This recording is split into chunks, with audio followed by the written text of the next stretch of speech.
All right, let's do some examples so that all of the vague things I've been talking about can now become clear.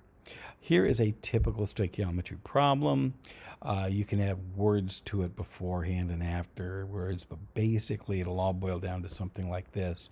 How many moles of hydrogen are needed to produce 12 moles of NH3? Well, first we need the balanced equation. So either they'll give you the chemicals and you have to balance it, or they'll give you a balanced equation. No big deal. All right. So in this case, what are we given? We're given 12 moles of NH3. So I write down 12 moles of NH3. And now converting units immediately means I'm going to multiply what I'm given by a fraction. And for those who use the butterfly method, I have a video. Go watch using butterfly method for conversions. I'm going to treat this as the right way to do it, not the butterfly method way. So just watch that and then apply that to your process as you follow along. Everybody else, if you don't use the butterfly method, good on you. It'll help you better as you go forward. And so basically the next step is simple. We're going to multiply it by a fraction. And the key thing to look at is we were given 12 moles of NH3. 12 is a number. Moles of NH3 is a compound or unit. And so the unit is what we're interested in here. So that unit is always going to go on the bottom of the fraction. So I write a fraction down and I immediately write moles of NH3 on the bottom. I look at the problem and it says we're interested in H2. So I write moles of H2 up top. So now I just need numbers. And this is why we balance equations. And in high school chemistry, this is the only thing I can think of that we use the numbers from a balanced equation for. So we just grab the numbers in front of H2 and H3 and write them down. So the reason we set this up like this is because just like other cancellations, we now have the unit moles of NH3 as both a numerator and a denominator. And so we can cancel them out. Now, please do this. This step here of canceling units and tracking your units is the biggest, safest error check you can do. And I promise you, even before this unit is done, canceling units, you'll catch yourself from making a mistake, because the units prevent you from multiplying when you should divide and dividing when you should multiply. So in other words, if you ever go, hey, do I multiply or divide? It's because you're not writing down the units. The units will always tell you what you're supposed to do. And believe me, those of you who know me know I'm pretty casual. I do this because I got tired of making dumb mistakes. And so I encourage you to learn from my dumb mistakes and not make dumb mistakes, and do this from the beginning. You'll thank yourself later because you're the one who saves time. So now the math here is simple, and it's always the same math. The number on the left, 12, times the top, TT times the top, divided by the bottom. So 12 times 3 divided by 2 is 18 moles of H2. Notice that the moles of H2 in that top fraction is not canceled. That means it's still around, so it carries over to the equal sign. It's still around. You have to include it. And if you wrote down 18 as your answer, I'll mark it wrong. And if you're not in my class but are watching this, I hope your teacher marks it wrong if you do that, because you have to track your units. You have to write down moles of H2, because not tracking units is why NASA crashed a Mars satellite into Mars rather than having it orbit Mars. $250 million wasted, plus a lot of other people's time wasted because somebody didn't track their units. And you don't want to be that guy. All right. Example number 2. Oh, and that, by the way, was a stoichiometry problem. Pretty simple.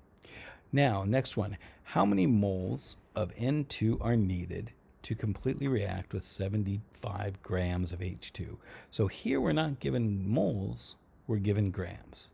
But it doesn't matter. Write down, well, here's our balanced equation. Write down what you're given. 75 grams. Now that says H2. It'll appear later. Technical difficulties. So write down 75 grams of H2 so I know immediately what my fraction's going to look like. I'm putting grams on the bottom and moles on top. Now the question is, where do we go to get the numbers to fill this in? And anytime you're interested in grams and moles, how many grams are in a mole, we go to the periodic table every single time. And every time we go to the periodic table, it's just going to be 1 mole. So we look at the periodic table, we see that hydrogen is 1 gram per mole. There's 2 hydrogens in a H2 molecule, so 2 times 1 is 2. So now I have my numbers. 1 mole of hydrogen H2 is 2 grams. And I have grams on the bottom because that's what I started with. So now I'm going to take just that half second. I'm going to cancel the grams. See? And so now grams are canceled. This is my error check to make sure I don't accidentally multiply by 2 instead of divide. So 75 times 1 divided by 2, do the math, 37.5 moles of H2. Now notice, I told you I was a casual guy. Notice I said 1 mole and 2 grams. Technically, careful people, really diligent people, would write down 1 mole of H2 is equal to 2 grams. I do get casual there on that step because I know what I'm doing. I allow myself to be casual, but only in that intermediate step. Notice as soon as I get to an answer, I included H2 immediately. So 37.5 moles of H2. So I encourage you to be as diligent as you would like to be. No less diligent than I am, though, because I do tend to get by with the minimum. If you do less than me, you'll make stupid mistakes. All right. Well, do less than I. Sorry about that bad grammar. 37.5 moles of H2. So we've converted grams to moles. Now we can do our mole-to-mole conversion that we did last problem. Very simple. Start with what we're writing down with what we ended with our gram to mole conversion, 37.5 moles of H2. So that's going to go on the bottom. And we're going from moles of H2 to moles of N2. And so now we just grab the numbers from the balanced equation, 1 and 3. And now we just do the math, 37.5 times 1 divided by 3, 12.5 moles of N2. And notice here, the minimum, I did not allow myself to just write mole. I had to write moles of H2 and moles of N2 because there's opportunity for an error there if I don't explicitly write that it's moles of H2 on the bottom and moles of N2 on the top. You completely defeat the purpose of tracking your units if you just say moles on the bottom and moles on top, because then it's in your head, and if it's in your head, it can get jangled around and make you mistakes. So see, minimum. All right, example number 3. How many grams of NH3 are produced if you completely react 45.5 grams of N2? So this is as hard as stoichiometry gets. We're going to treat it the exact same as every other stoichiometry problem. I'm given 45.5 grams of N2. Oh, this is just going to keep going. Boom, boom. Okay, where I get this? 1 mole is 28 grams. Well, again, gram to mole conversions are periodic table. It's always 1 mole. Nitrogen's 14. There's 2 nitrogens. 14 times 2 is 28. So now you do the math. You get 1.63 moles of N2. I'm going to take that down because now I have moles of nitrogen. I can do the mole-to-mole conversion across the bridge. And so I'll take my see, I just got an Apple Pencil on this part.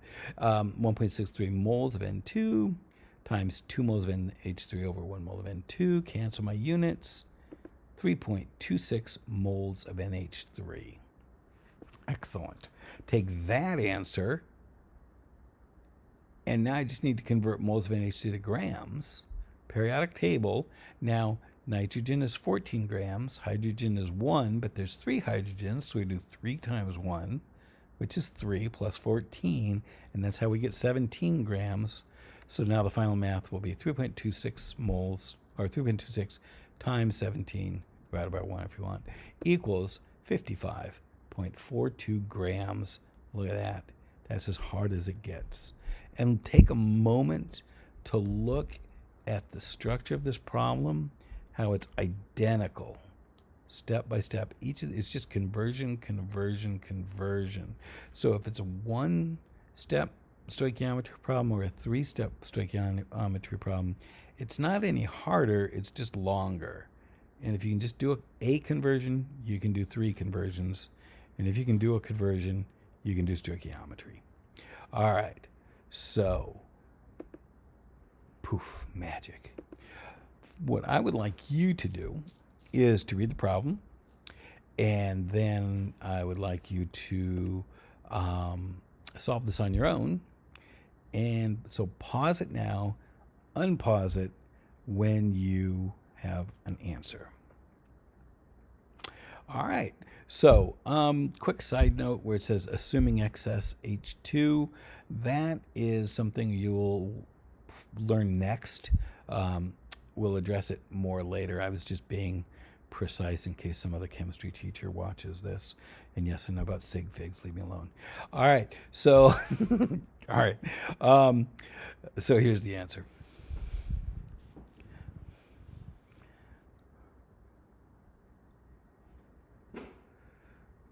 So there's step 1. And honestly, stoichiometry can be done this quickly and smoothly, where really you're just limited by your pencil and trying to be neat enough for other people to read it. Here we go. So boom, boom, boom. Notice how I'm brilliantly canceling all my units. And notice how at the end I didn't really cancel my units until after I'd done the math, and then I noticed I hadn't.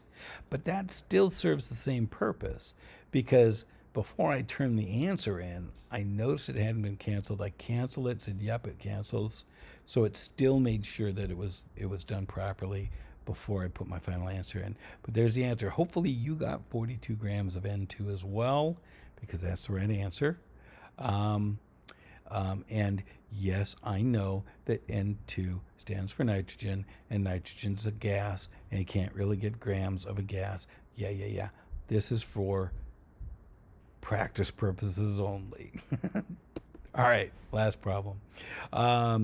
Same deal. You see, I did the same thing in this where I said, yeah, let's pretend N2 is a solid. Here we go. So basically, same deal. Here's your balanced equation.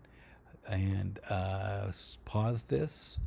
And then let me unpause it, or you unpause it when you're done for the answer. And this is just going to flow. Here we go.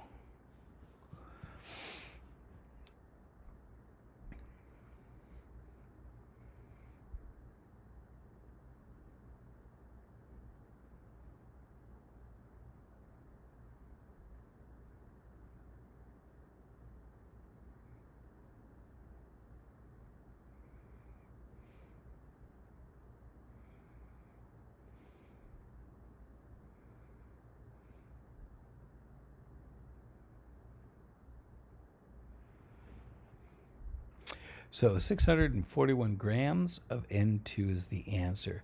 Let me show you, though, how I do it. It's a smoother process. This was a nice step-by-step process to show you how simple, and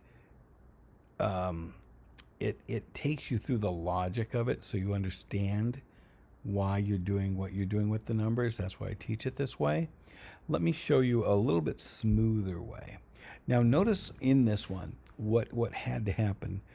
Step 1, you wrote it down, put down your pencil, picked up a calculator, got an answer, picked up the pencil, wrote it down, and maybe tried to figure out where to round it.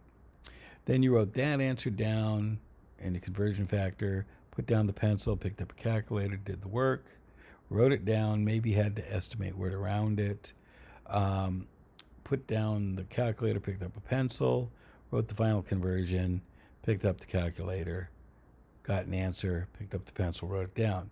That's kind of annoying, isn't it? So here's a smoother way of doing the exact same thing. All right.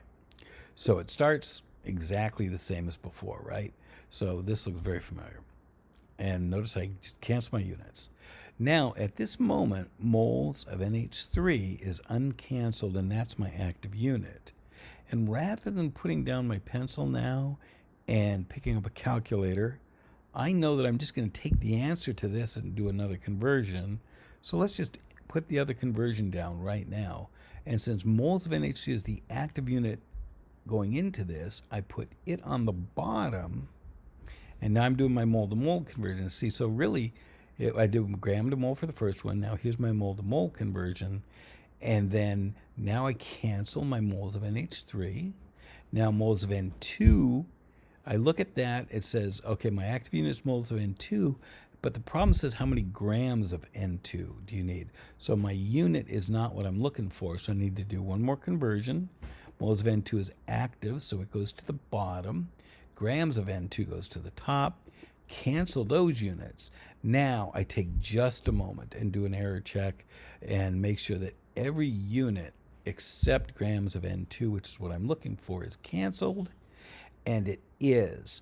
And so now I know that I have structured this properly, and I can do the math, pick up the calculator. I'm going to do 781 times 1 divided by 17 times 1 divided by 2 times 28 divided by 1 equals. Or, if you're good enough to know that if you multiply or divide by 1, you're really not doing anything. It's the same number.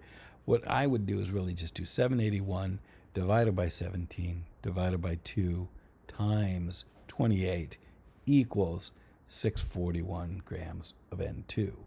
Now, hopefully, you see that this is a very clean and clear, and you can really take a look and make sure that you have not made a mistake before you spend the time picking up a calculator. It's the way I do it. It's the way I strongly encourage you to do it. And it's really kind of, it saves you a lot of time because you don't have to keep putting down and picking up the pencil. Finally, for those of you who are interested in significant figures, the nice thing about doing it this way as well is that understand this fact about conversions. Conversion factors are assumed to be exact, meaning they do not affect your sig figs. For those of you who don't know what sig figs are, you can just ignore this part. But conversion factors don't affect sig figs. So once you set this up like this, all you need to do is look at how many sig figs you started with, which is 3, and then make your answer have that many sig figs, 3. There we go, piece of cake.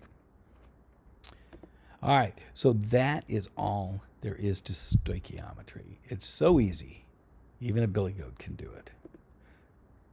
So now what you have to do is go practice, and when we give you worksheets, we do it because we know it's hard until you get practice at it, and then it becomes pretty darn easy. So I don't give you busy work. Don't treat it like busy work. Treat it like skill building. Good luck.